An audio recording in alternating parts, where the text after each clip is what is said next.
I'm Mark Peel, archivist for the Clay County Historical Society. In 1917, an amateur filmmaker shot an extraordinary series of films right here in Moorhead. In 1917, motion pictures are still in their infancy. These films were among the earliest moving images we have of Clay County. The filmmaker was Dr. Edward Humphrey, early Moorhead surgeon. Humphrey grew up in South Dakota and attended Iowa State University, where he was an All-American football player. He received his medical degree from Hamline University and later studied surgery in Europe. Humphrey came to Moorhead in 1904. He was active in politics, was leader of the local anti-saloon movement, chair of the Clay County Democratic Party, and served 5 times as Moorhead's mayor. He loved automobiles, and in 1912 became a charter member of the Moorhead Automobile Club. But in 1917, Humphrey turned his attention to a new hobby.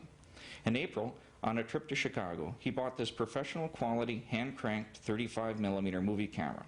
Through the spring, summer, and fall of 1917, Humphrey shot several rolls of film of Moorhead area scenes and activities, showing them to delighted local audiences. During Moorhead's 50th anniversary celebration in 1931, Dr. Humphrey showed his films at the Moorhead Theater, giving residents a chance to see what Moorhead looked like in the old days, some 15 years before. Then the films were stored at his lake cabin. His son, Dr. George Humphrey, now a retired Moorhead dentist, discovered the films and sent them off to a company in New Jersey. There they were copied down to a more usable 16mm format.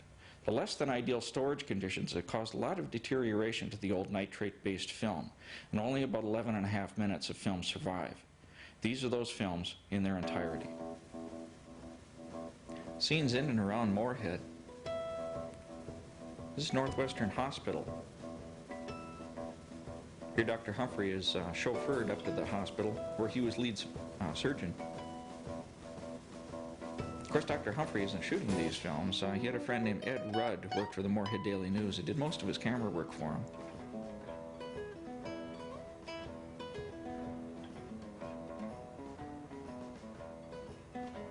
And as Dr. Humphrey enters the hospital, the nursing staff come out.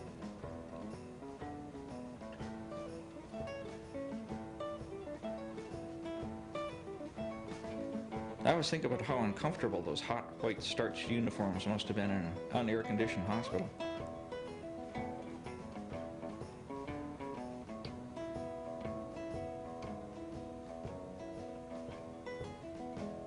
Nurses come out, turn around, go back inside.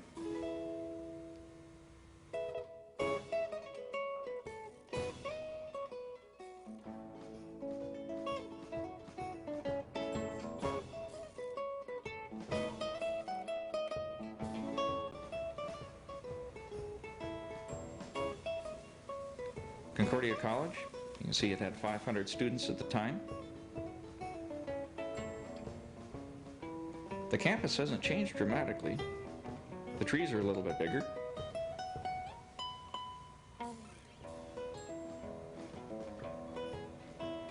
This is the faculty leaving Old Main in a spring morning in May, right after chapel services.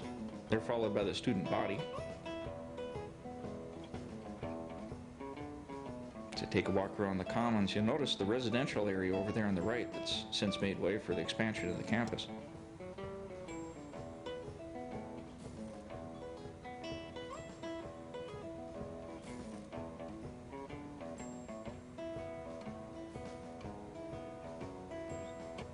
It's a pretty extraordinary thing to have your picture taken back in 1917, much less having movie images taken of you. These college students show their enthusiasm.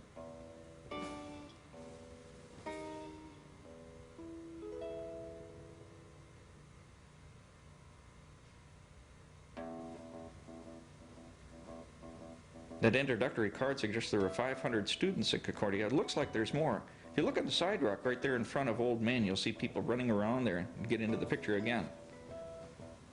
If you look in the far distance on the left-hand side, you'll see students actually running around to the back of the building. They get in line, come back through the back door and out through the front, get in line again.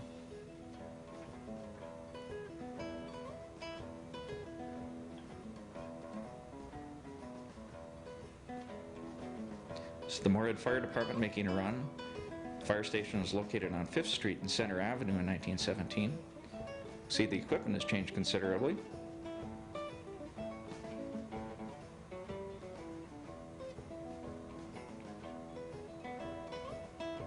See the fire wagons coming down Center Avenue. We're looking east here from about 5th Street. In 1918, the wooden fire station was burned down as the fire department was off chasing a false alarm. Arson was suspected. Got for the dog. In the distance at the right, you can see the Fargo-Moorhead Electric Street Railway streetcar. Dr. Humphrey put his camera in the back of this streetcar and shot up a bunch of the line. This is the east end of Center Avenue.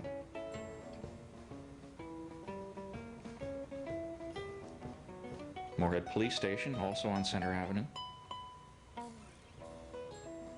A streetcar going by the Moorhead Public Library. That was right across the street from the post office building, now the Rourke Art Museum. The card says this is one of Moorhead's many parks. This is one of Dr. Humphrey's jokes. This is the city dump. Moorhead Power Plant. The State Normal School, of course, is Moorhead State University today. This is the students filing out of the recently completed Weld Hall. You can note some of the deterioration done to the film under inadequate storage conditions. Patriotic Day in Moorhead was April 27, 1917. It commemorated the U.S. entry into the First World War. There was a huge celebration in Moorhead featuring a flag raising at the Moorhead High School. This is some of the 3,000 people that showed up that day. That's Solomon Comstock, early Moorhead booster, haranguing the crowd, exhorting them to patriotic duty. Behind him, there are 260 kids sitting there dressed in red, white, and blue. They're forming the living American flag. Old Glory went up a specially erected 72-foot flagpole.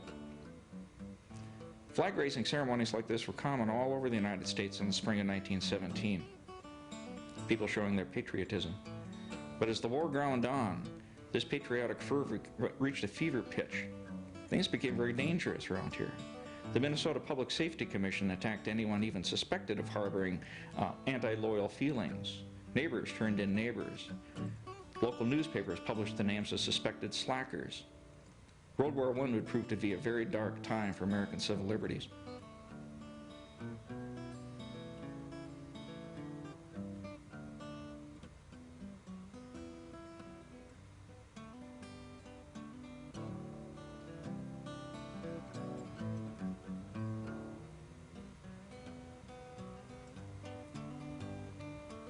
A shot of the crowd leaving the festivities that day. This is Company B of the Fargo Army National Guard. They were soon mobilized and went into the war effort. You can see the back of the stands there where the children are sitting. Moorhead's High School was located on 8th Street and 3rd Avenue South, where the Townside Center is today. See the little girl there in the front on the left, she's got an American flag she's carrying.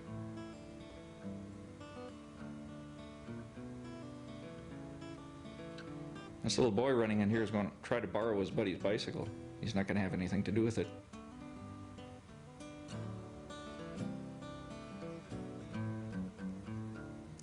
This next footage was shot actually the following September as Moorhead had a huge celebration to send off the first wave of drafted men.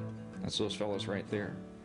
They're followed in this parade on Center Avenue by the Attaboy Regs, this little group of boys who are trained in military marching just in case they might be needed for military service later.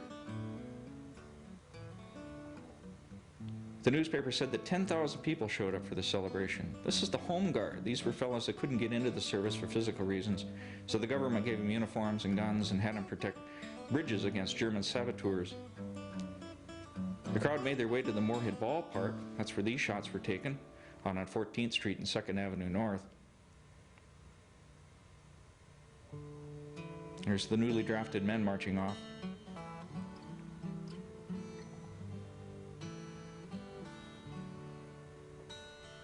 Dr. Humphrey set up his camera inside the ball stadium.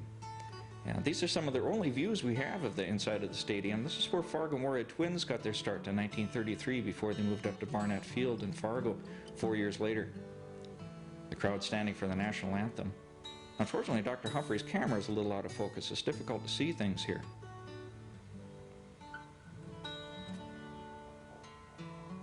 As he pans off to the right, you can see the hundreds of automobiles that filled the outfield.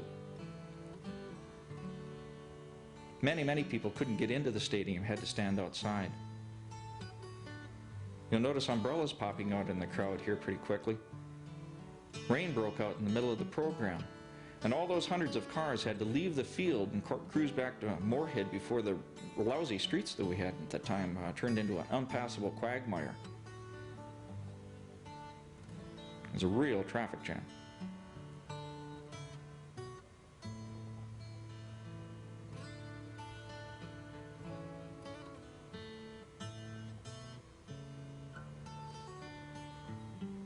The rest of the footage are shot at Fargo Fair up in North Fargo at the fairgrounds. This is auto polo. These fellows are trying to knock a ball through a hoop, driving around with these newfangled automobiles. Accidents are part of the show. Boom. This team apparently takes offense at that. They back the other team up, push their car over. See the crowd leaving the fairgrounds, the grandstands. This is where Fargo North High School is located today. Automobile races are also a feature of the Interstate Fair in July 1917.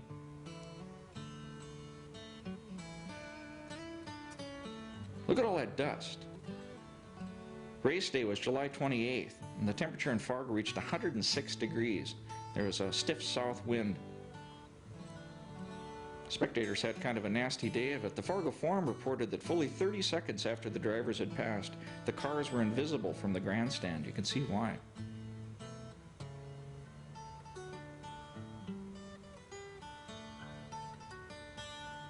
The fellow with the flag there was Ralph Hankinson.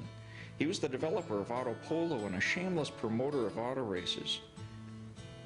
He had a stable of about a dozen cars and drivers that cruised around the country like a traveling circus.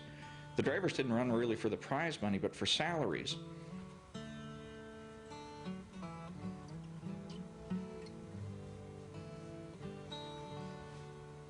The cars are capable of going over 100 miles an hour, at least on a straightaway. At the Fargo track, they averaged about 50 or so. Watch Hankinson here. He sure knows how to put on a good show.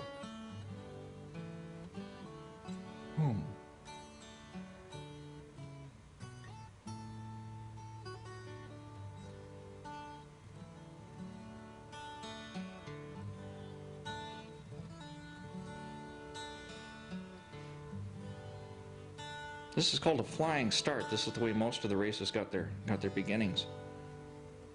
They'd run 2 or 3 mile races.